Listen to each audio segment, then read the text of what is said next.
Welcome to the first of the return episodes of Metamorphosis. So Metamorphosis was conceived some time back, I think in 2018, as a forum for East-West psychology to present academic talks and other kinds of academic events like conversations, interviews, reviews, work in progress. It was an opportunity for students to participate and also get a sense of academic culture. So we are reviving that, and we are going to present these events perhaps once a month.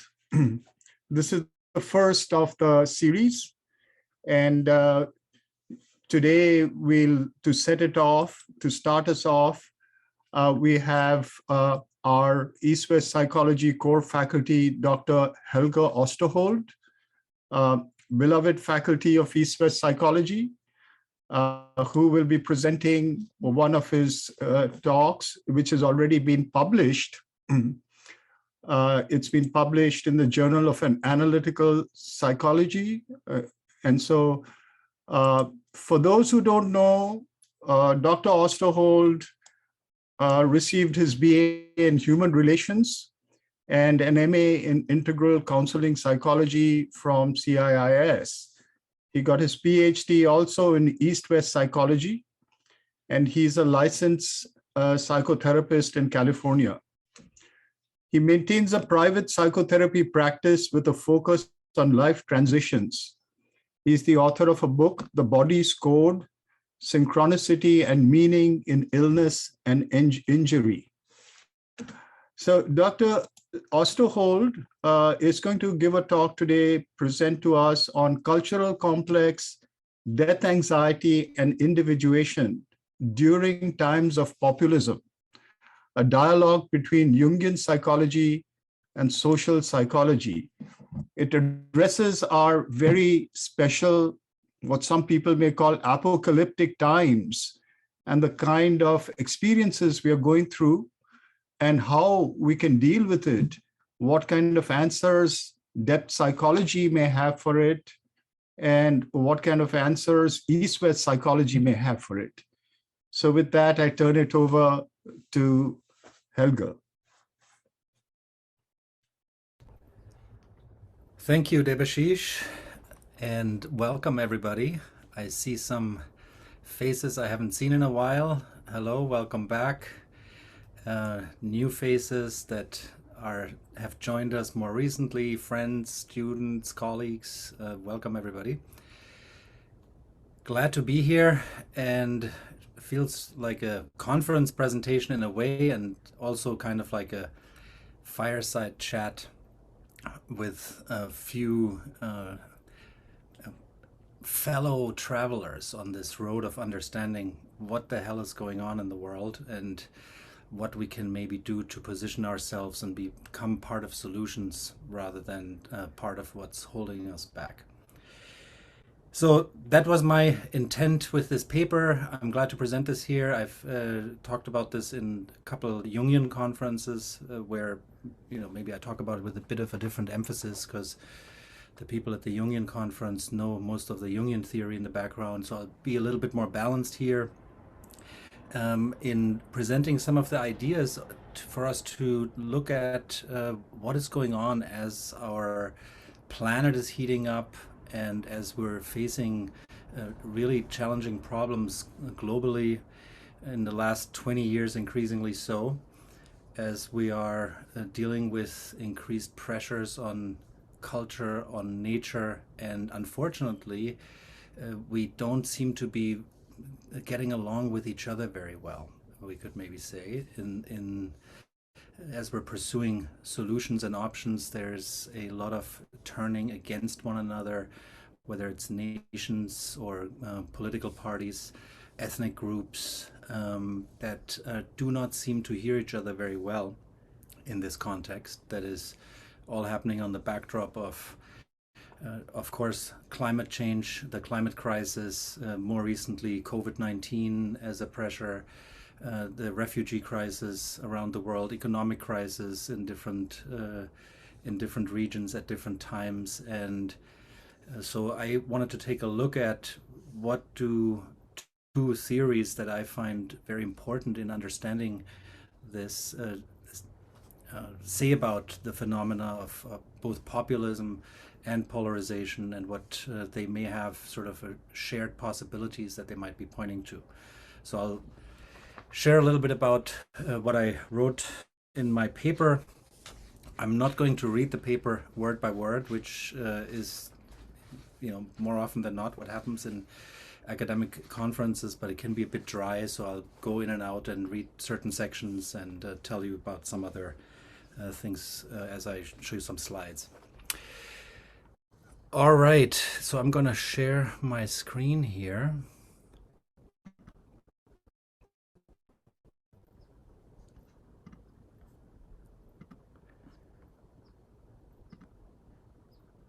Okay, can everybody see this? Yeah. All right. So, cultural complex, death anxiety, and individuation during times of populism, and it's a dialogue between Jungian psychology and social psychology, like we just heard and like I just said. What was I going to say before I get started? Debashish said this just got published. It was supposed to be published in September, and it's going to be published whenever the latest issue of the Journal of Analytic Psychology comes out. It's called the September issue. We're now in late October, but as there are what are they called? Supply chain problems everywhere in the world. Maybe that has reached academic publishing in some form or another now too, but it should be out in the journal very soon. So I just spoke about the global challenges that we're facing, and on this backdrop of the heating planet and the heating conversations,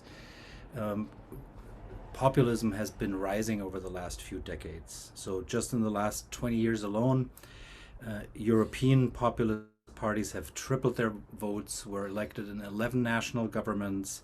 Globally, 5 of the 7 largest democracies have elected populist leaders, amongst them the United States, India, Brazil, Mexico, the Philippines.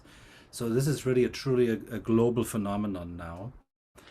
And like I said, on the backdrop of the 2008 financial crisis and its lasting economic impact, migrant flow, refugee crisis, and of course climate change. One thing that social science research again and again shows is that inequality seems to play a particular role both for populism and polarization that we're going to be talking about related to these larger economic and ecological forces. So what is populism? Maybe we'll start there. It's maybe more, we could say it's more of a style than an actual political ideology or having any kind of coherent philosophical backdrop. It's seldom claimed by any group or individual. But most importantly, what populism clings to and promotes in a way is a critical stance towards the establishment, and a special regard for what is considered the common people.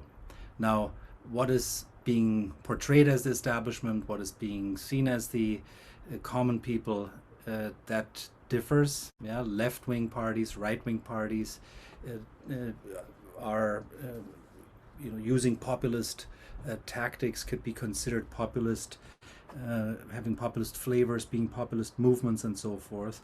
But the researchers in the social sciences consider populism really a style more than anything of substance, a thin-centered ideology that really considers society to be separated in these two antagonistic camps. Some kind of pure people against some type of corrupt elite. And we'll get there in a minute. Of course, that will then, depending on one's position, also lead to more common people versus other common people in how we're differing on our views on a situation. Polarization is a deep ideological division, animosity between opposing groups. While rising polarization has been observed in a number of countries over the past few decades, it's particularly pronounced here in the United States, where, and this is a quote, partisan animus has grown dramatically over the past 2 decades. And again, it's related to inequality in many ways, but what is interesting about it is that it has been noted that the partisans in the different parties not only disagree more, but feel more negatively about the people in the opposing party. And that this feeling of negativity has become more consistent. There's a stronger hostility against the people on the other side, what is considered the other side.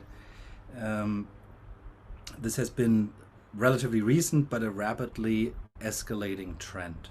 So a mild dislike for people on the other side has been transformed into a deeper form of animus, and the disliking of the other side of the fence, so to say, is even becoming more, and research is showing that, more important than the alignment with one's own political positions oftentimes. Yeah, so this really has turned into a very sort of deeper emotional process. So we could say that forces related to identity, belonging, and safety supersede cognitive conscious information gathering or truth finding. Yeah, it's really not about the debate. It's a deeper emotional, more unconscious type of hostility that we're finding in these polarized discourses. So, as seems to be the case for polarization, we could also conjecture that populism, with its offering of simple explanations and targeting of identifiable culprits in response to increasingly challenging and complex problems, makes it not only a political opinion but an emotionally alluring route for people under stressful and perturbing societal circumstances. So, this underlying dynamic of us versus them thinking and the emotional experience of fear, anger, or even hatred towards other groups can be explored not only in the sense of common people versus power structures, but also in pure good people versus what is considered other or bad people. That both populist movements and polarization seem to evoke and foster. So that's sort of the a few rough sketched definitions of what I'm talking about, and looking at it from both a depth psychological angle as well as from a later from a social psychology, terror management angle.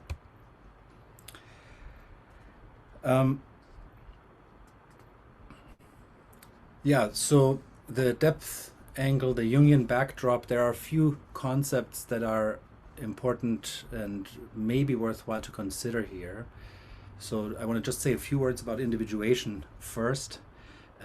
Individuation is sort of a central theme in Jung, where he's part of a larger historical trajectory in Western philosophies and that are interested and sort of particularly focused on the individual becoming, the unique becoming of an individual and its relationships to the collective. And so to Jung, becoming an individual means becoming who one truly is, who one was maybe meant to be from the beginning.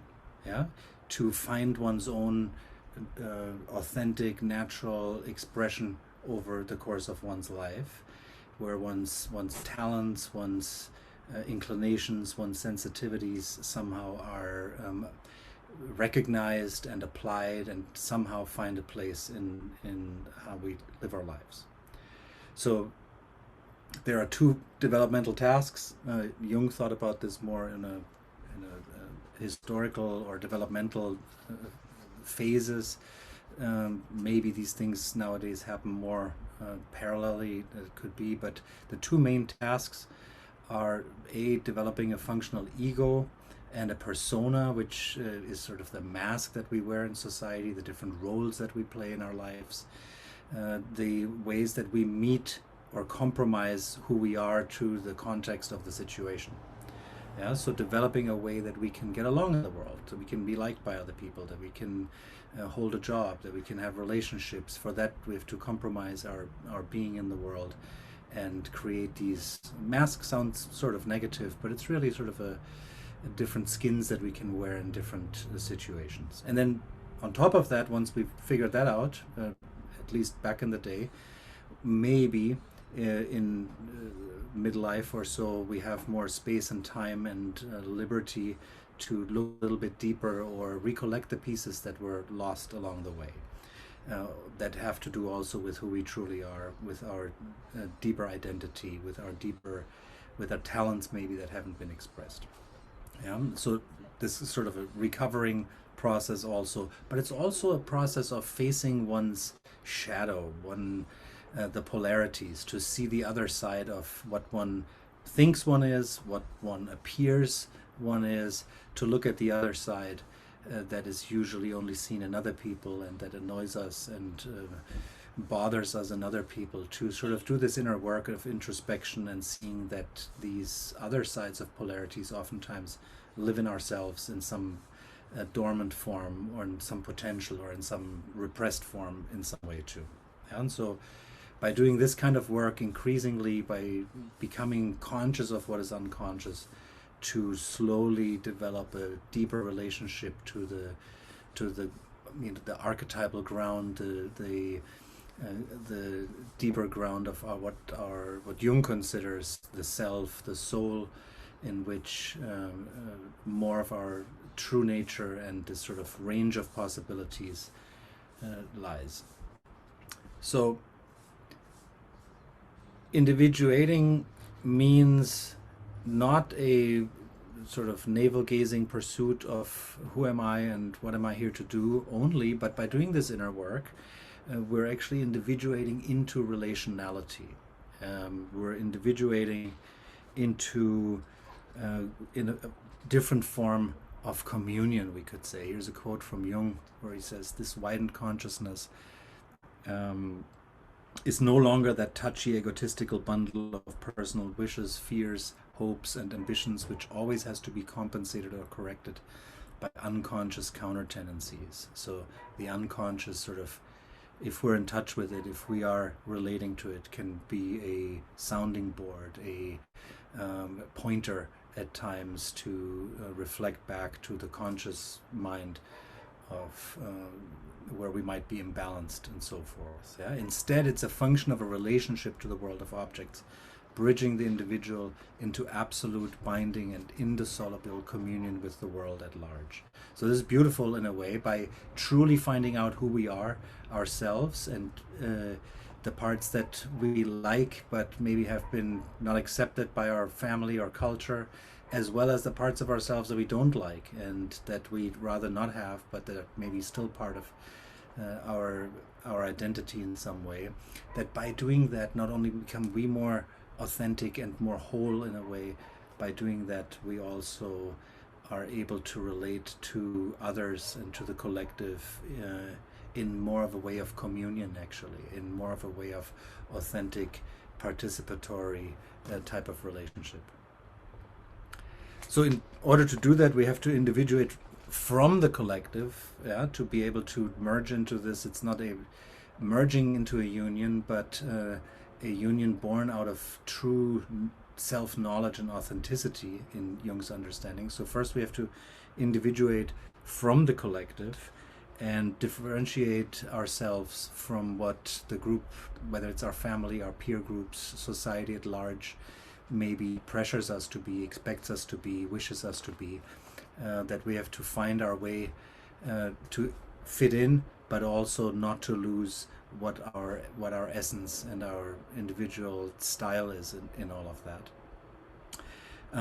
So if Jung warned that if we fail to separate in certain ways from the collective, that this would be problematic in two ways. On one side, it would impact the quality of life of the individual, whose true nature remains submerged in a mix of conscious zeitgeist, expectations of the collective culture, and the demands of the unconscious. On the other side, the life of others will be affected, and this is important for our conversation here. As such a person who doesn't differentiate, this is Jung saying, will infallibly try to force the demands of his unconscious upon others. For identity with the collective psyche always brings with it a feeling of universal validity, godlikeness, which completely ignores all difference in the personal psyche of his fellows. End of quote. So if we're not truly aware of who we are and where we stand to the outer, if we're sort of carried along by group thinking and by group expectations, there will be a godlikeness of our convictions, he says. And I think that the godlikeness in our convictions in a lot of the polarized conversations where people feel fully right and righteous and the other side completely wrong and often demonized, this is very much at play here. I think we can see that very well in these polarized political conversations, for sure. Yeah.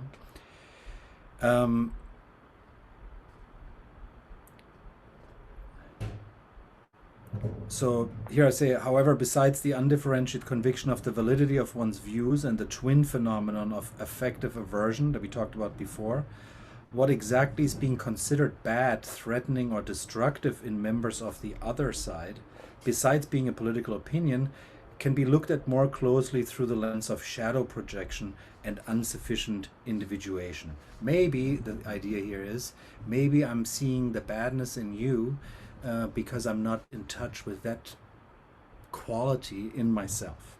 Yeah, so again, the extreme polarization in the United States could serve as an exemplar to illustrate this point, as the aggression and oppressive nature of the arguments of the other side is often perceived from either side. So in the United States, Democrats may feel frustration and irritation towards Republicans, seeing them as intolerant, selfish, lacking compassion. While these qualities may be reflected in actual political positions taken by Republicans, these qualities may also, in this Jungian mirror, appear as a shadow projection.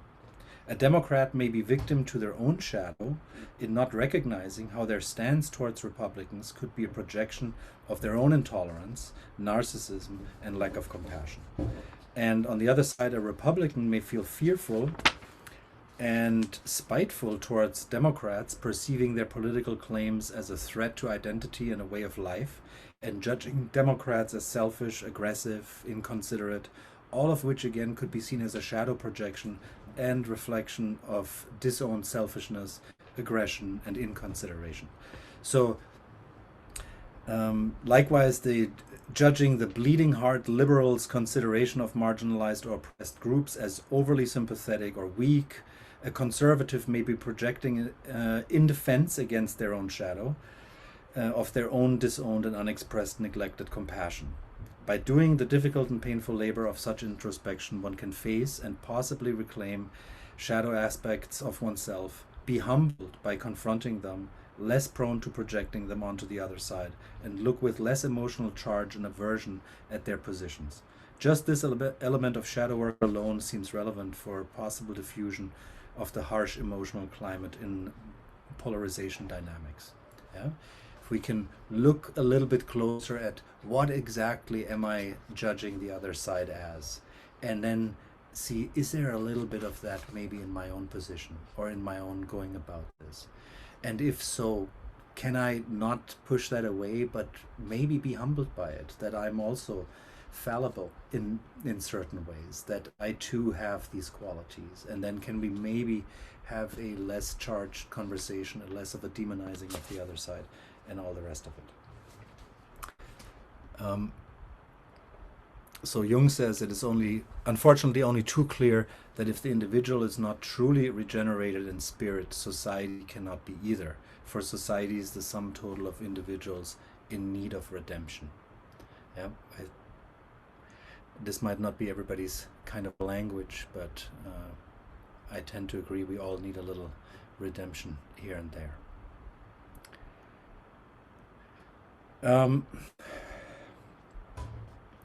So in a way, Jung established two interrelated, in a way, counter-directional movements for true individuation. Yeah, uh, through the grounding and expansion of the ego personality in the larger field of the unconscious, by becoming aware of what's unconscious in us, by becoming aware of one's shadow, in a way, uh, two things are happening. So we can, in one is distinction and separation from the unconscious and conscious collective influences. Yeah, by figuring out who am I really, not only shadow but also light. And on the other side, what I mentioned before, to have a more deepened and authentic relationship. So there's both separation and communion in this process, if it's taken seriously and done in earnest. All right, where are we here? So Jung cautions also that a person without a profound relationship to their own unconscious would be very vulnerable to the collective forces. This is another quote that I like. An individual who is not anchored in God, which that's a big conversation which won't get into, but we could translate it here as the soul, the self. A person who's not anchored in one's own soul can offer no resistance to on his own resources to physical and moral blandishments of the world. For this, he needs the evidence of inner transcendent experience, which alone can protect him from an otherwise inevitable submersion in the mass. So what he's saying, in a way, again, this may sound a bit heavy-handed or with this sort of mythical religious undertones, but that's how Jung speaks.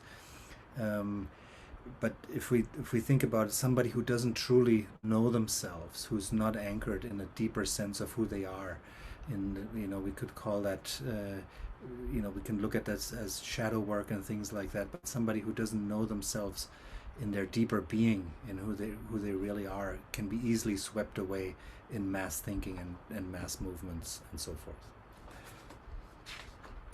So now, here in another way of saying that, the idea that the person who's not anchored in the soul, another idea here from Jung is that the psyche has spiritual needs in a way. The psyche has a spiritual inclination towards relating to something greater, whether that's outside or whether that's within. And if unfulfilled, this tendency towards sort of transcension, towards something greater, will be directed to quasi-fulfillments like money, power, political convictions, all types of isms that Jung sees as as sort of misguided attempts to really connect with something greater. Yeah, and here, like in Michelangelo's famous painting, as God is reaching down from the heavens, Jung's idea is that our soul is sort of reaching out to our conscious mind and wants to be known and wants us to expand in the deeper reality and of identity of who we are. All right, so far so good. Yeah, individuation, becoming aware of oneself, doing shadow work, figuring out who am I really over time. Now, another interesting idea here in understanding maybe a little bit further of what might be going on is this idea of the cultural unconscious and of the cultural complex. So maybe I'll read another section here to clarify that a little bit. Not everybody knows necessarily what a complex is. So I'll talk a little bit about that. So just as personal complexes form out of the personal unconscious and its relation to deeper archetypal layers and are informed by early experiences with parents and caregivers, cultural complexes can be thought of arising out of the cultural unconscious and are based on repetitive historical group experiences. So the idea here being that personal complexes have to do with experiences in early life, oftentimes with caregivers, that I might have an overbearing father or mother and I feel judged or victimized in a way, and then this develops sort of a complex in an emotionally charged reality that sort of takes over if I'm exposed to any situation that reminds me of that, maybe with other authority figures. Yeah, that I erupt and become defensive, etc. Things of that nature. And so here the idea is that um, we're not only dealing sort of with a personal unconscious that has to do with our own history and our experiences and maybe traumas, but that we're carrying in deeper layers also a cultural unconscious, a stratum that is based on repetitive historical group experiences, which also inform us, and they can also sort of take over in certain ways in certain situations that inform us also of who we are and who to group with and things of that nature. And I'll talk a little bit more about that now. Yeah. So the cultural complexes play roles in two directions. On the one hand, honoring of shared history and value systems, common expectations, definitions of uniqueness and destiny, and they aid identity formation and provides a sense of belonging for individuals and groups. On the other hand, cultural complexes reflect and shape attitudes towards other groups, determine fears, animosities, feelings of superiority, inferiority, to name just a few. Yeah? So cultural complexes can be constellated around different levels of identity and group formation.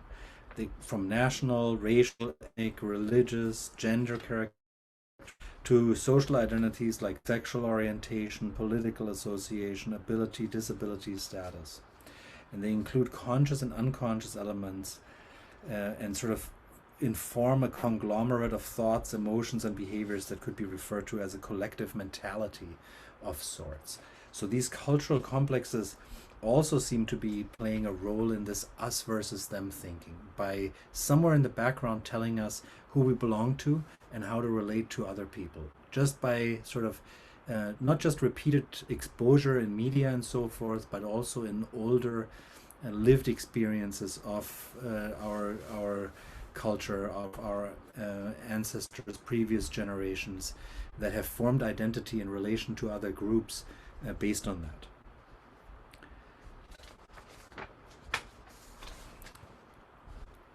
And where are we? So cultural unconscious in us versus them dynamic. So I said identity formation and a sense of belonging in a way that they give us these latent, dormant, deep ideas about where we belong, reflecting and shaping attitudes towards other groups, constellated around different levels of identity, and activating of us versus them thinking and intergroup conflicts. Yeah? So maybe I'll skip that part.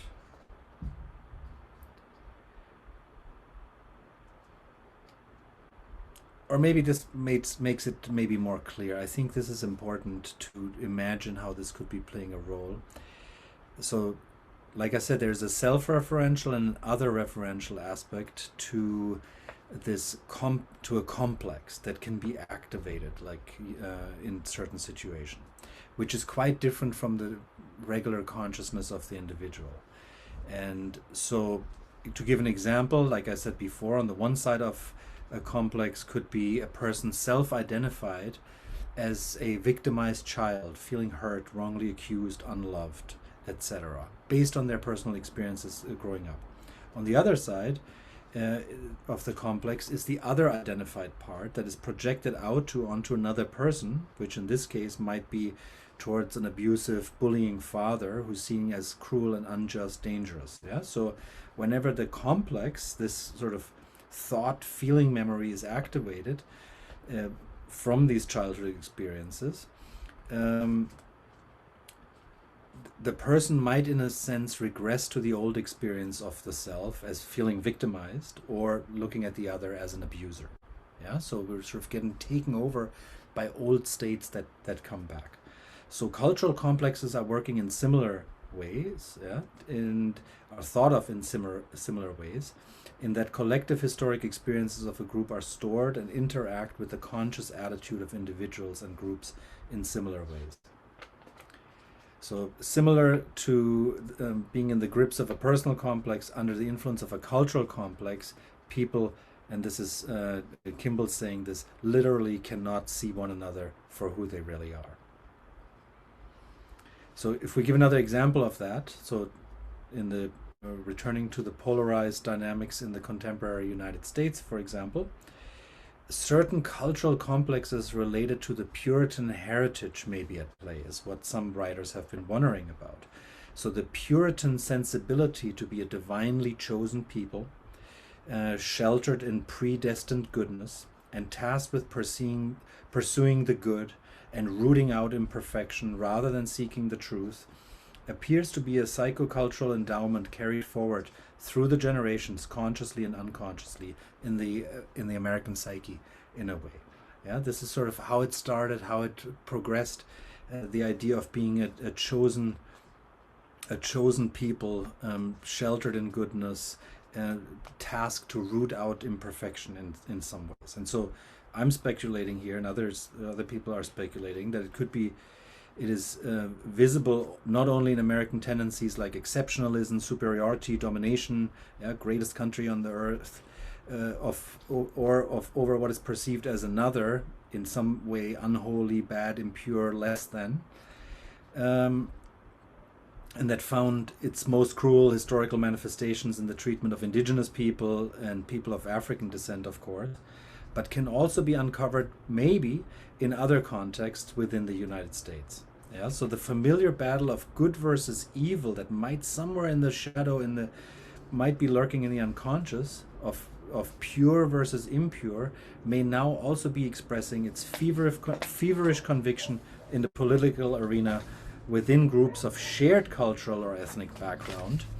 And now the bad and impure people who must be silenced, shut down, or somehow purged are either Trump supporters or the radical left. Yeah. So if you think about that, it's not maybe very pleasant to think about, but the sort of the radical push that the other side is so wrong, that they're evil, that they're impure, that they're unconscious, they're just terrible.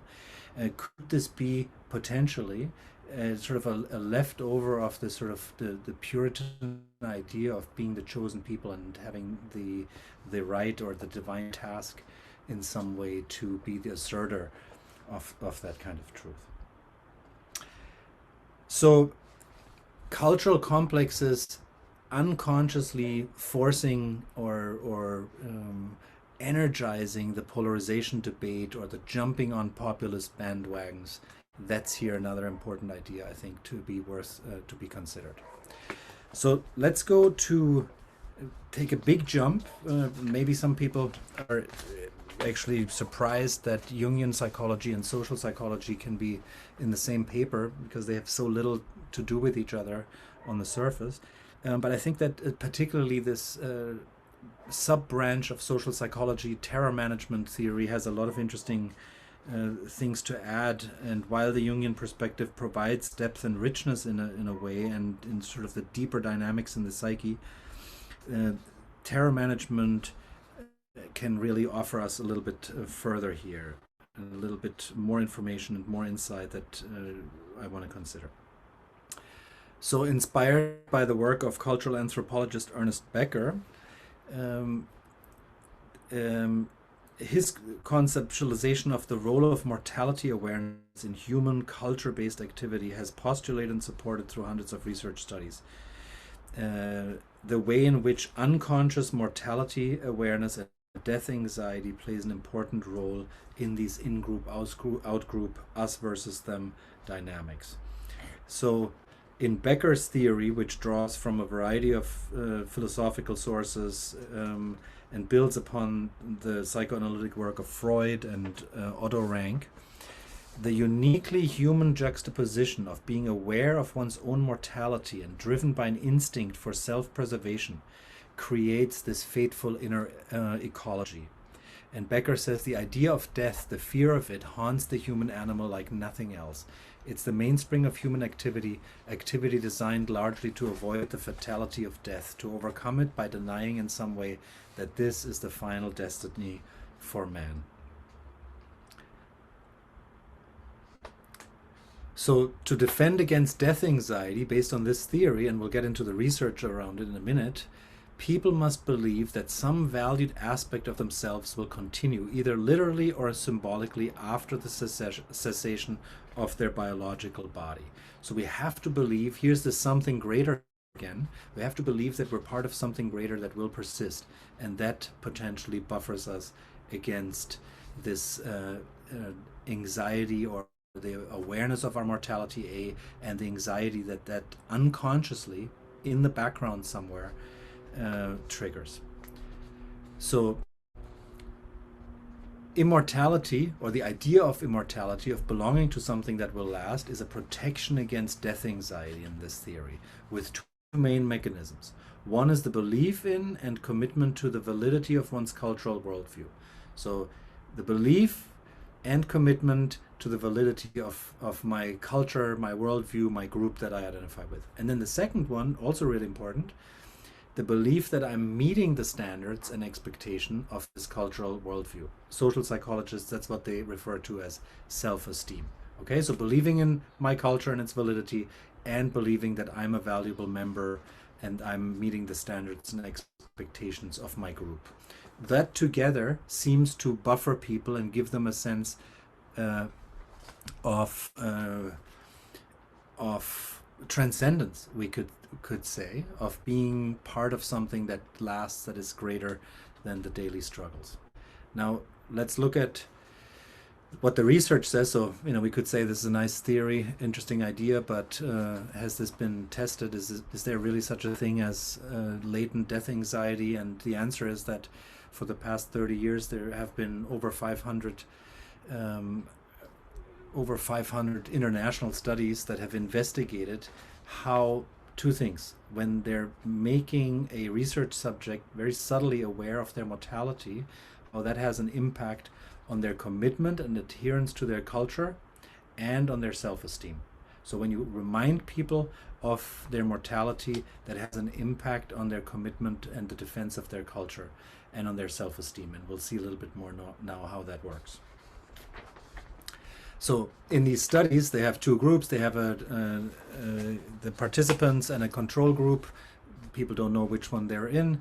And the participants in the study have one question that the control group doesn't have, which somehow makes them aware of their mortality. So they're filling out what they think is a 50-page personality inventory, and then there's this one question that says, please briefly describe the emotions that the thought of your own death arouses in you, or what do you think will happen to you as you physically die? Then they make them fill out a bunch of other questions afterwards, so they forget about it again, get distracted, but somehow in the back of their mind, their own mortality was, they were reminded of that, and it became a little bit closer to consciousness, and from there it does something to how people defend their culture and relate to people who they feel like are either other or transgressors of their culture. So the first study that was done with this was a study with judges. They took judges, I think in Arizona somewhere, and told the judges they're studying personality and its relation to bond assignments. They gave them the most common case that these judges were dealing with on defining or setting the bond amount for a woman that was arrested for prostitution. And so, interestingly, in this first study, and this you'll see in the second was replicated many, many times since, the judges that were made aware of their mortality set the bail at $450, and the judges that were not reminded of their mortality set it at $50. So here the prostitute is the transgressor of the culture of the law of that these judges are committed to, that they're living in, that they're the guardians of, and so the transgressor gets a much harsher punishment, a bail setting in this case, after being reminded of one's own mortality. Now, TMT research shows that when this need, the psychological need to defend one's worldview, is heightened by these reminders of death, things like prejudice, stereotyping, and the support for charismatic leaders and aggression against outgroups is increased. And one meta-analysis of 277 published studies found that the mortality salience hypothesis, this hypothesis that I'm describing here, is robust, statistically speaking, and produces moderate to large effects across a wide variety of attitudinal, behavioral, and cognitive variables. So this is really interesting. So people, when they're reminded of their mortality, what do? So being this is from the review of 30 years of terror management research, and this has been done all around the world. This is in really, I don't remember how many different countries these studies have been conducted. So, but being aware of one's mortality increases worldview defense in the form of harsher punishments for moral transgressors, more positive evaluations of those who praise one's culture, more negative evaluations of those who criticize one's culture, less aggression towards those who share one's worldview, more aggression towards those with worldviews different from one's own, greater support for violent solutions to ethnic, religious, and international conflicts. Now there you have it. So people being reminded of their own mortality, that they will die at one point, does all of this to us, and we don't even know it's going on. Yeah. So my question is, global death anxiety in 2020, 2021, is it up or down? We could guess it's probably up compared to, I don't know what decade of the last century you want to use as a comparison, but we have a lot of death anxiety swirling around in the background. If you think about all the things I already mentioned, COVID-19 probably took this through the roof, and to the degree that people are aware of their mortality, that they're afraid of death and dying in some way. And so and all these other factors, even before COVID, from climate change to refugees to this person taking over or this group taking over, threatening one's livelihood, whether it's imagined or real, all of that creates death anxiety and more of this in-group, out-group behavior of group defending what one already knows and believes in, and judging and judging or even violently defending against, in extremes, against what is considered the transgressor or the other side that is different from one's culture. Now, what does this all mean? Well, getting towards a little summary here. So Jung said we are to individuate, become who we truly are, connect with our deepest self. That'll protect us from projecting our shadow and our complexes on other people. But somehow we're under the influences of social pressures, cultural complexes that shape us, grip us, that we're not always aware of. And then on top of that, we're suffering from chronic and acute death anxiety that impels us to defend our worldview and cling to a culturally accepted version of ourselves. So basically, at this point of the talk, you might think we're screwed, which is maybe partially the analysis if you turn on the news in the evening or go on Facebook that you could come to. But let's see, there's a little bit of hope, and we're going to go there now. What are some directions that terror management theory sees? There's a lot of research in looking at what counters death anxiety and these sort of defenses that come with it. Yeah, there are things like humility, mindfulness, self-regulation, and self-esteem. Let's look at them. So there were some studies looking at humility, and they defined this as a person with a quiet ego who's capable, I can't read this here because of the way the Zoom does that, and I'm away from my thing here, so what do we say?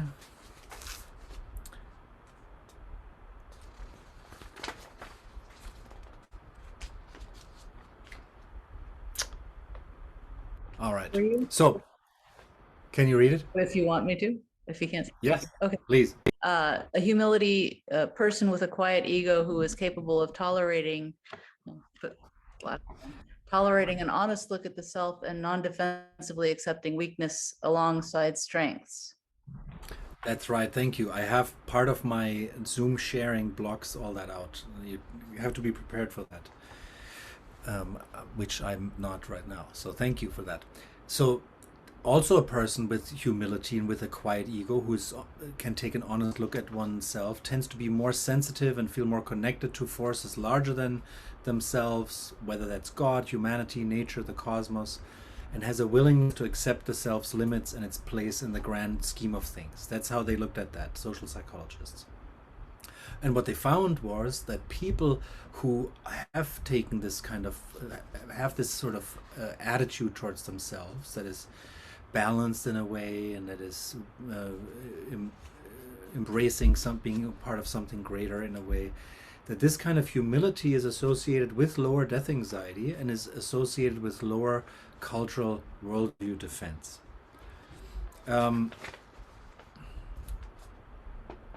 So a humble, quiet ego, is that a marker of individuation? If we look at some of the parallels between these two theories that I pointed out here, maybe an individuated, quiet ego person is someone who has advanced their level of awareness, yeah, and acceptance of themselves, worked on their shadow and all the rest of it, and is rooted in an experience of a transpersonal reality by being in touch with their own depth and relating from there.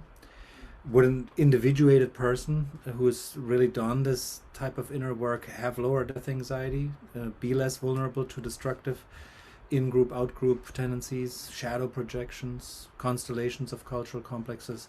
I don't know. We'll have to study that. Hopefully somebody will soon. But it looks like there's a lot of convergence here. Mindfulness is another buffer of death anxiety. Across a number of studies, they saw that meditators did not show the increase in worldview defense that non-meditators displayed under mortality awareness.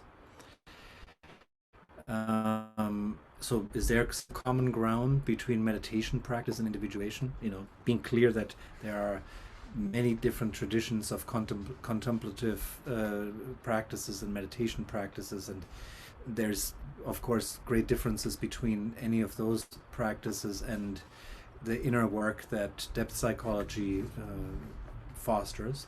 But awareness and insight and acceptance of one's inner and outer life and one's own lived experience is sort of a parallel between them. Yeah, that there's this related non-defensive, relaxed yet steady inner posture. If I know myself, if I know light and shadow in myself, if I have this level of awareness and insight to myself, there could be commonalities here too. Emotional self-regulation is another buffer against death anxiety. So people who can regulate their emotions, this may serve to alleviate worldview defense and aggression towards out-group members. Yeah, if people can get their anger, recognize it and control it before they voice their political opinion, it tends to come out in a different way as well. Again, my thinking is that emotional self-regulation is also related to self-awareness, to self-acceptance in a way that emotional intelligence means that I know what's going on in me, that I can meet that with some level of acceptance, and that I can sort of regulate myself from there. It's not emotional oppression or repression of some sort, self-regulation. And both of this is also central to individuation. Yeah? Jung says, what on a lower level had led to the wildest conflicts and panicky outbursts of emotion from the higher level of personality now looked like a storm in the valley seen from the mountaintop. Yeah? So we can outgrow and outmaneuver our reactions in different ways. And it might be related here to being less defensive about our culture and less in this sort of negative cycle towards outgroups.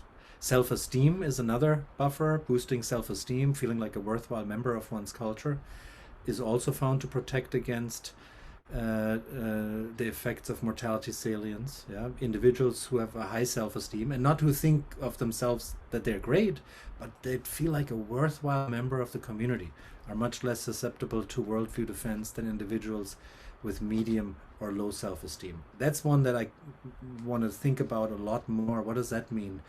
and the people that sort of have the loudest and maybe most antagonizing and negative voices, what does it say about not feeling like a worthwhile member of a community potentially, and that this is also driven from there. But people who do feel like a worthwhile member of the community are much less in this mortality, salience, defense spectrum as well. Yeah. So, and again, individuation helps to develop the kind of self-esteem that allows for a more relaxed acceptance of oneself as a member of one's tribe, or humanity as a whole, we could say. So what have we learned here? Death anxiety is a reality shaping and maybe underappreciated force in the psyche and the world. Until you know about it, you don't know this exists. Death anxiety and mortality salience are possibly at an all-time high, and the wave of populist movements and intensifying polarizations between political, cultural, geographical groups can maybe be understood better within this context. Individuation, we said it's a vital task in bringing people together, that people really know who they are. The individual personality could be a bridge to the other. If I know myself and I know the light and dark in myself, maybe I can seek that and be more curious about that in you rather than judging it and pushing it away. And that the cultural individuation and the working through cultural complexes and in individuals and groups seems really crucial to do this part of the inner work, also to see where my part of some old web that I'm maybe born into, grown up into, that I live within, that is also influencing me on that level. So individuation may have some positive impacts on death anxiety, but death anxiety can also impact the individuation path in a way, if you think about it, magnifying the need for persona development and group thinking. So in a way, our adaptation and our following the expectations of the group is not just sort of a social adjustment, but when we consider death anxiety, it's really part of an emotional survival strategy. We have to belong to our group. We have to be a worthwhile member in there, and therefore we'll make all kinds of compromises between what we maybe want others to be what we may think others want us to be, and what we really are. So individuating from within family and culture, seen through that lens, is likely hindered by unconscious fear of death and the defenses against it. So death anxiety may act kind of as an amplifier for our cultural complexes, and alerts us and moves us towards a defensive posture. And the cultural complexes, the way I think about it, may shape the type and the style of the defensive posture. Yeah, and there really seems to be an overlap with different languages and different observations speaking about what might be going on beneath the surface here. So further research could explore how individuation work influences death anxiety and worldview, self-esteem defense, how mortality salience relates to one's expression of specific cultural complexes, how an engaged dialogue about mortality and death anxiety could be a facilitated part of our individuation work. Those are all sort of further research ideas from within a Jungian context. There are probably many more directions to go from here to look into this further. And that is where I'll stop for now, and thank you for paying attention. We covered a lot of ground here, and I'm curious to hear people's thoughts, questions, ideas, what thoughts this evokes for you. Thank you so much, Helge. We'd like to, I guess, open it up for questions. People can ask questions on the chat. I'll be monitoring those. Jonathan will be monitoring the questions if people want to raise hands. I also just wanted to ask Debashish if you had anything that you wanted to say right away, or to offer you the first question if you'd like, or we can just jump into questions from the... I think I'll just defer to you, Steph. So Stefan and Jonathan are actually conducting Metamorphosis. So it's really, I turn it over to them to start this conversation. Great, thank you. Thank you, Debashish. So folks, as I said, if you have a question that you'd like to put into the chat, you can do that, or you can just raise your hand, and Jonathan and I will be monitoring any questions for Helge.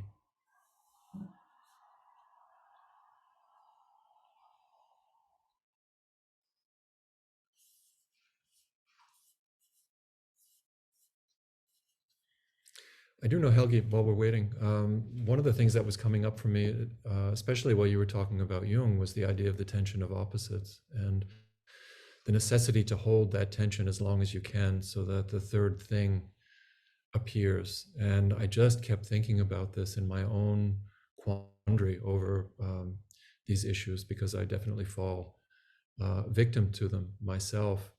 The need to kind of keep to the middle way and not fall to one side or the other. And I'm wondering if maybe you could speak to that a little bit. Yeah, I mean, I think we all, in certain moments and in certain contexts, fall victim to that, going down that us versus them path, and becoming a holder of the opposites is kind of inner work. But what you're saying, if I look at the larger context, and I'm sometimes dismayed by where the conversations are, and that people are really not even listening and not considering. And it's almost like there is no real debate anymore, especially here in the United States, between Republicans and Democrats. I think considering the holding of the opposites and withstanding the tension, it gives me sort of a hopeful look at looking at the whole in that way. That as a society, as a country, that being able to withhold this kind of tension, because something new has to emerge still out of that. And that's one of Jung's ideas, right? The transcendent function that you're bringing up. Didn't get into that if we're holding the tension of the opposites long enough, something else, something new will emerge. Something creative will come from there, if we're not falling or thinking we have to decide on one side or the other. And so that gives me hope, and looking at the big picture, where there's really this tug of war, that as a whole we have to hold that tension too, and hopefully something new and something better and something more creative can emerge from there as well. Yeah, so it's not just in each of us, it's also for the whole. We have to be able to hold the tension. Yeah, thank you. I do have questions coming in. Let's see. One of the participants is asking for resources. I don't know if they're saying that they're new to Jung, especially, and I don't know whether you want to hold that till the end, or if you have some resources that you might be able to share now. There are some other questions that I could ask as well. Well, the interesting thing is that the whole field of death anxiety that I was just shining a light on a little bit in social psychology, that is really within the research of terror management theory. So if you just Google that and do a search on terror management theory research articles, you find endless amounts, and a lot of them, I mean, through any library you can access journals that might have a limitation for public access, but there's also lots of articles available to look into some of the research that I just sort of glanced at in this presentation. There's a lot to see there, and in terms of how Jung thinks about death, there's actually a nice, somebody put that together, Jung on Death. There's a collection of essays and pieces that somebody collected. But that conversation, that was part of the intention of why because I find, Jungian psychology, of course, is more my backdrop. But once I discovered terror management theory, I thought there must be a conversation between the two. So I try to be part of that conversation, because I see all these interesting links and sort of cross-pollination that could be possible there. I don't know the question how trauma is related to that. Maybe I'll think about that, and if you email us later, maybe I can send some pointers, if you can say a little bit more about that later. I guess I'll put. I guess I can put my email or Jonathan's. We'll put our emails into the chat, and if anybody has any questions that they would like addressed later, we can also get Helge to answer them for you. There was another question on whether you've done any research or read any research on death anxiety among veterans and any correlations to suicide regarding individuation that leads. I'm not sure it leads to a relating, but those are great questions. I could imagine very well, and I'm not aware of it on the top of my head, that there's death anxiety and terror management theory among veterans that has been studied, but I would have to start looking for it as well. Individuation to suicide regarding individuation that leads to relating. I'm not sure that I fully understand the second part of that question. Julie, if you want to come on and say a little bit more what you're thinking, that'd be great. You don't have to, of course, but I'm not totally sure. Thank you. And I apologize for my wording. You'd mentioned individuation and how that leads back to, I can't remember the words you used, relating maybe in a deeper way or in a way that still honors the self. It leads back to relationship, to community. And so, I mean, I imagine a number of veterans, meet with the potential of their death. But I wonder if there's a point at which the ones who seriously entertain suicide are vacillating between that. At what point is the stopping point, or at what point is the point where they take their own lives? And I'm not saying that. It's with that point of individuation, death anxiety can come at any point in that continuum. But I wonder, and just interested in the concepts and how they tie together or correlate with points at which people commit suicide, in particular the veterans that certainly would have met with that death anxiety. Yeah, I'm not sure that I can answer that in a good way, unfortunately. I mean, I think with if you think about the military, of course, especially if you're on some kind of combat assignment, death anxiety is ever present, of course, right? And so all these kinds of mechanisms of in-group protection that is maybe there more verbally and officially mandated and reinforced, that's also psychologically in the background, of course, happening and emphasized, right? To stay with one's group and see the other literally as enemies. So it's probably maybe the poster child of this whole dynamic. We could see it in military conflicts. So I think the question of, I don't want to get really into the questions of suicides amongst veterans, because so much goes into that. And I don't know if, what I've shared here really has a lot of sort of substance to offer with that. I think it's a big topic.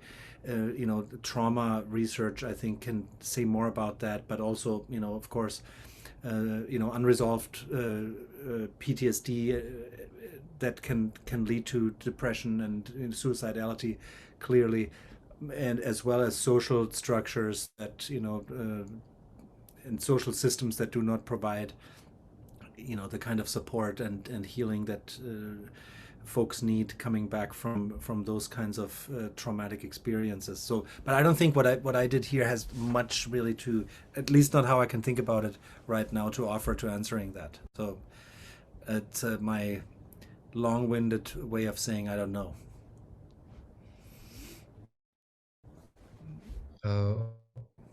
We had a question, Adriana. I don't know if your question was answered. I just want to make sure that your hand didn't go down inadvertently. Hi.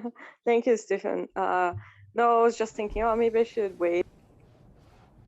You mentioned it. Hi, Helge.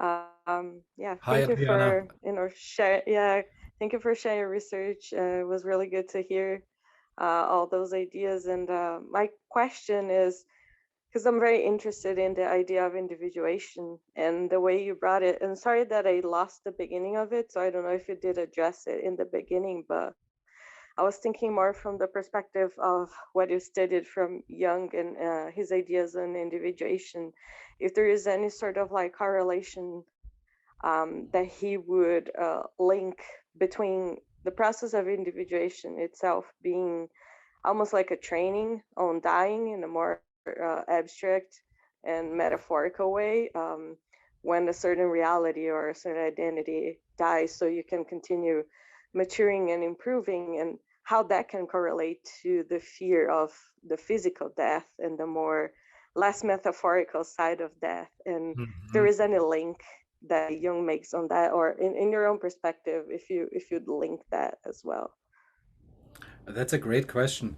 You know, unfortunately, while the Jungian depth psychology world is great with theoretical thinking and imaginative, metaphorical and symbolic analysis of any kind on anything that's happening clinically or socially and culturally, there's not enough research to, sort of hard research looking into what we can find, so I think there would be great opportunities to looking further into that, and like how does individuation and this sort of inner process really translate into death anxiety and the fear of actual death, and could it potentially be a preparation by coming to terms with oneself and dying these small ego deaths along the way, in facing one's shadow again and again in the walk of life. So I think that's intuitively I would say maybe,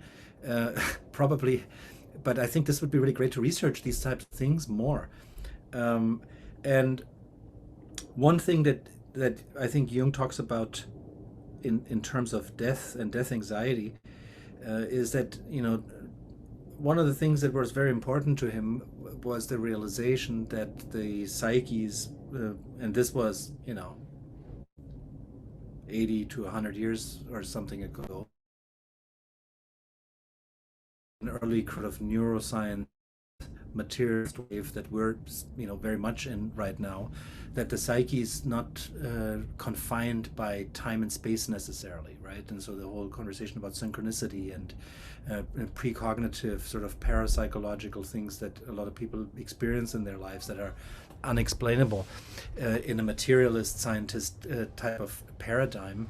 And so if we can be aware of things and have precognitions of a family member, we're thinking of them and we haven't talked to them in 3 years, and the next day they call us, or we have a dream about them that they're not doing well and we call them and they're not doing well, right? So these sort of big or small synchronicities, Jung said, if that's pointing towards that our psyche cannot be limited by space and by time, that we can sometimes under certain circumstances know things before they happen or across great distance. If such things are happening, and if we, if they're too striking by the nature of the actual events to write them off as pure coincidence, if that's going on, he said, then probably, why would we think that the psyche also ends by physical death necessarily? And he was imagining that individuation might, in a way, he looks at death as sort of the goal of life.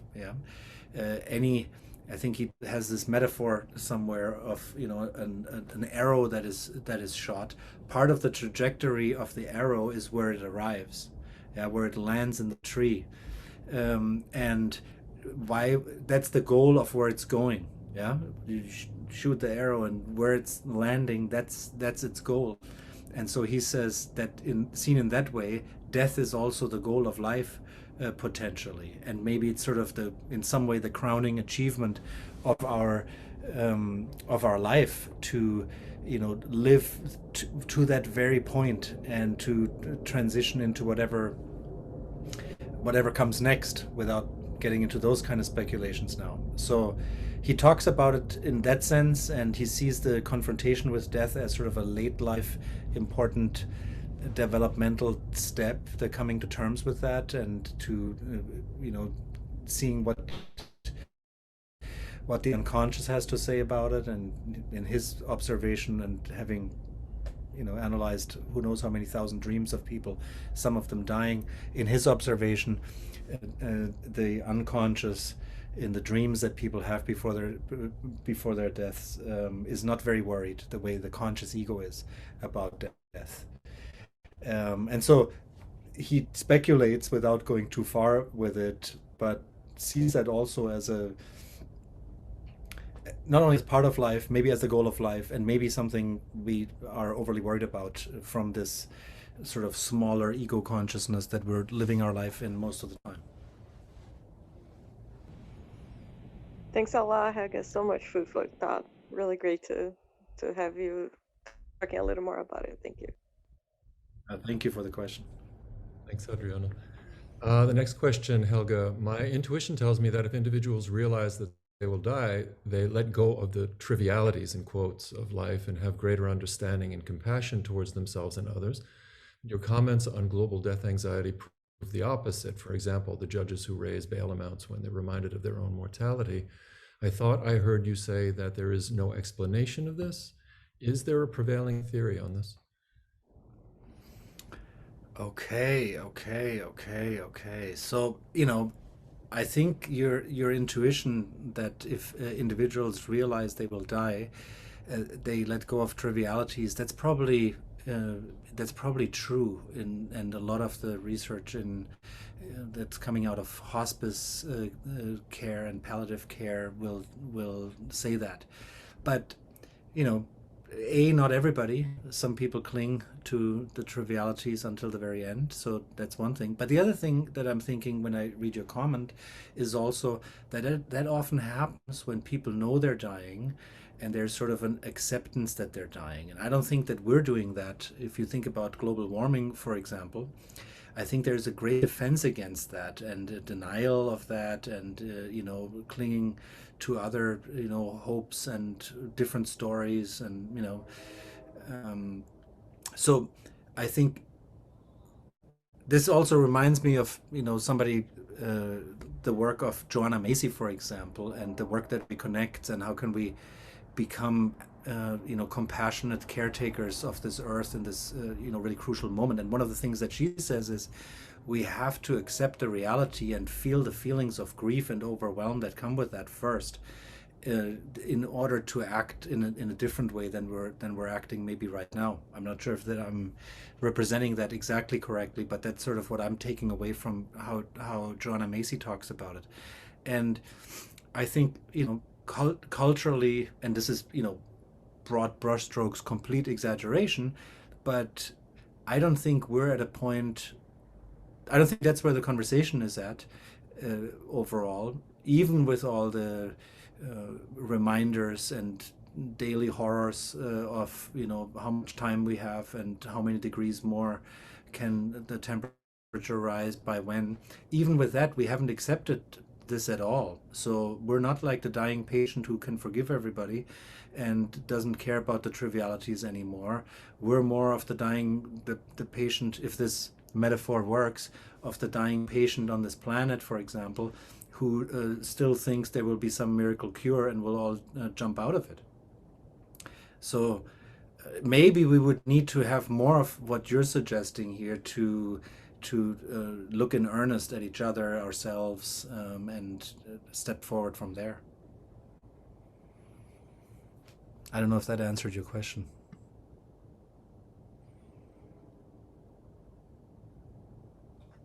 We can move on Maybe. a little bit too. Yeah, Aaron, just to read, sorry for a second, Jonathan. Aaron says yes, thanks. Oh, good. Okay. Yeah, thanks for the wonderful talk, Helge. I know on the podcast we talked a little bit about this, and it was great to see the full presentation of all of these ideas.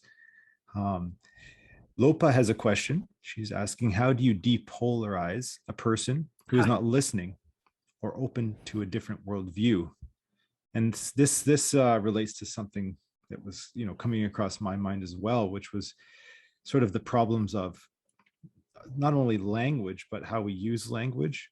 And I mean, even I guess to sort of problematize this a little bit more, sort of adding to Lopa's question, let's say, as a second part, but you know, speaking from a Jungian perspective, this tension of opposites, it leads to thinking, or it leads to languages that are quite binary in a sense. And a lot of the ways in which you're presenting ideas was trying to figure out the us and thems, the kind of the separation, or the self and the community.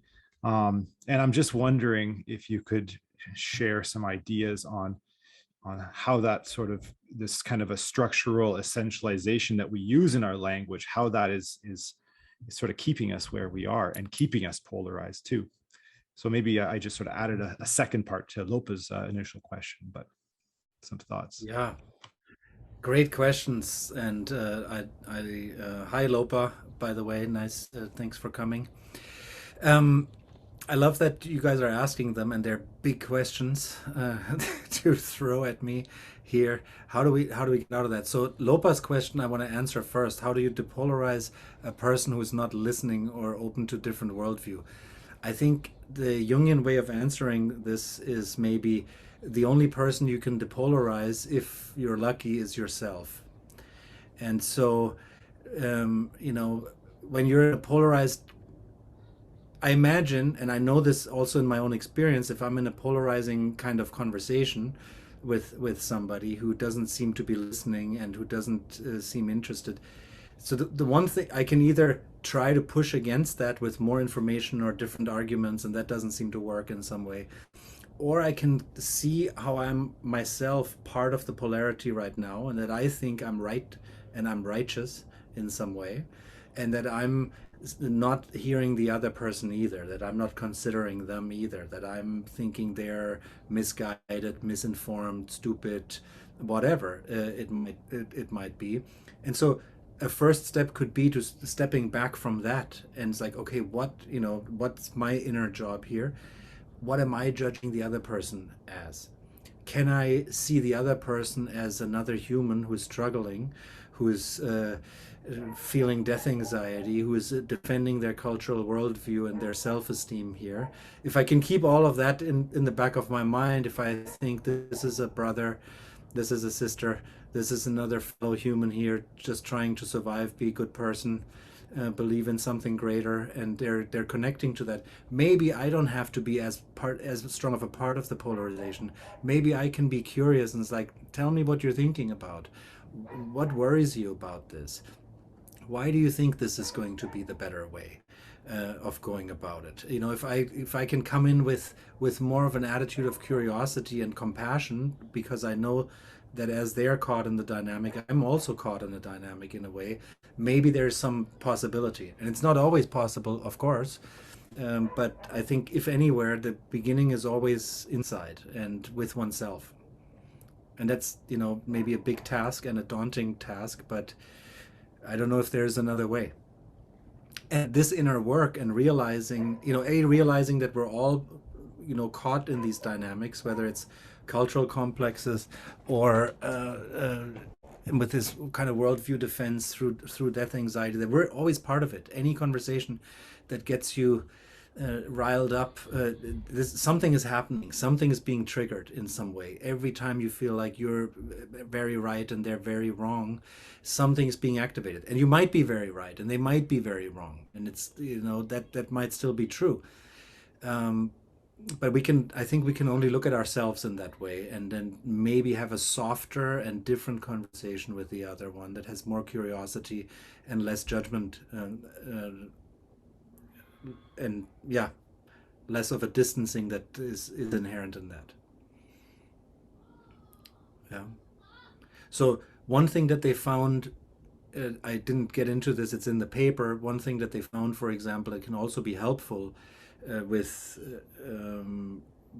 as far as group interventions goes, is that when you remind people of the common humanity with a group that is perceived as other, that can be sort of breaking through the worldview defense of the death anxiety in a way, right? So you see the common ground, you see some sort of common shared human aspects with another person, and so that can always be helpful. And then if you do it, maybe they do it too, and then maybe there is a conversation, and maybe they are listening, in some way. Yeah. Thank you, Thank- Helge. That was really good. Yeah, very helpful. Yeah, and that addresses sort of what I was asking as well, which is really, there's the self, there's the other, there's the self other, and then there's the other self. It's like just trying to I guess make more porous all of these kind of notions in a way to help really bring into some kind of a deeper relationality, what you were bringing out in the talk too. I'm gonna take the last question here from Judy. I'm curious to hear more about the reverse effect on individuation you spoke about towards the end. Is the idea that death anxiety can stall or create resistance to individuation? Yes, absolutely. I think that's sort of the interesting observation or learning that I took in my mind back into the Jungian theory of individuation. And we often think of these social pressures, like, of course, we want to be loved by our family and our parents, what they prefer. They might us to want to be, more organized and less chaotic, or not so loud, or not so quiet, or not so this, or not so that, and we adjust to that. But it's often looked as sort of as social functions, right? As sort of an developmental adaptation. And I think the death anxiety piece, and so from the family then to the schools and other social environments, the pressures of what is preferable in these contexts, how can I be accepted and loved in that context, will make us sort of resist to a degree being ourselves. Yeah. So individuation is the task of fitting in, but without losing too much who I really am.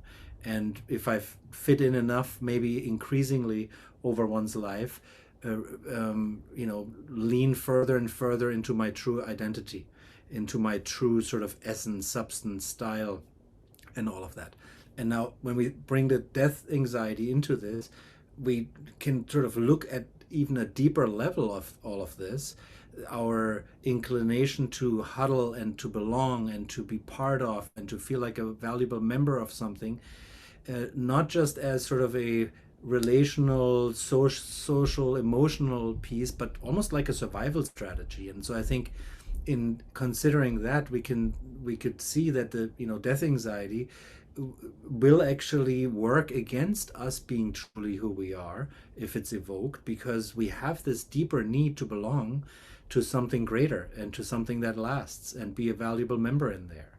And so again, I think the awareness of that this is going on can be sort of a big breakthrough in a way. It's like, oh wow, if this is happening to me, I can consider it, right? I can look at it in the light of day and maybe lean the other way just because.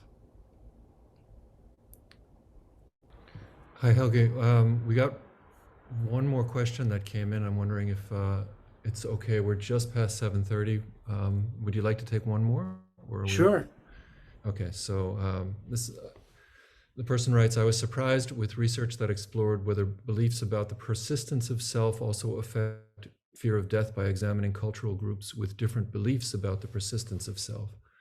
I assumed, as the researcher did, that the denial of self would be associated with a lower fear of death and greater generosity towards others. However, their findings demonstrated the opposite. Monastic Tibetan Buddhists showed significantly greater fear of death than any other group. I'm still confused how to interpret these findings and would appreciate your thoughts. Fascinating. I haven't read this. I'd be curious if you could forward this article or reference where you found that. And I agree. One would assume maybe that that with less of an attachment to some version of the self, to be in a sort of cultural matrix or containing myth that has a grounding in reincarnation and a much sort of more fluid way of perceiving the self, that you would find potentially less of that. And yet this seems to, what you're saying here seems to suggest the opposite. So I'm interested, I'm curious. I don't have sort of a snap in the moment analysis on why that would be the case. I would want to, I'm really curious to read more about this and think about it some further, some more. Yeah, I don't have, I don't know, and I don't want to sort of get too much into the speculation of what's going on there without having the actual, having read the research. But I'm also confused as you. Thank you so much. I will find the article and I'll share it with you. I really appreciate your. Oh, thank you. I would answer. really appreciate that. Yes. Yes, thank you. Well, I'd like to thank you, Helge, for just a fantastic evening spent together, and for all the people that asked questions. And let's thank Debashish and the whole EWP department for hosting this series as well. We have next month, our December 2nd is our next one. That will be a book launch of a book that Stefan published in that was edited by Robert McDermott and Debashish Banerjee, our chair. But thank you once again, Helge. I really appreciate it.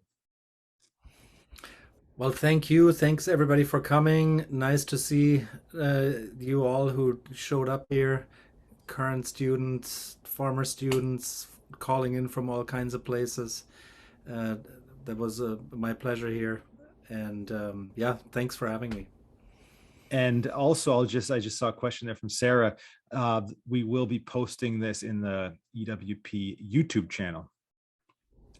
So that's where you can find it, or tell your friends who weren't able to make it so that they can see it there. There are other EWP YouTube channels where the initials mean something else. So you have to type in CIIS EWP, I think, in order to get there easily, just to let people know.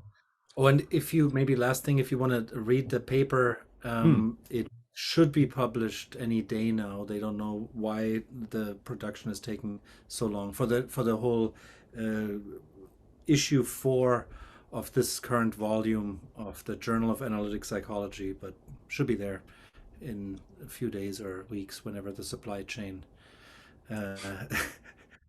does what it needs to do. Thanks again. Great. All right. Good night, everybody.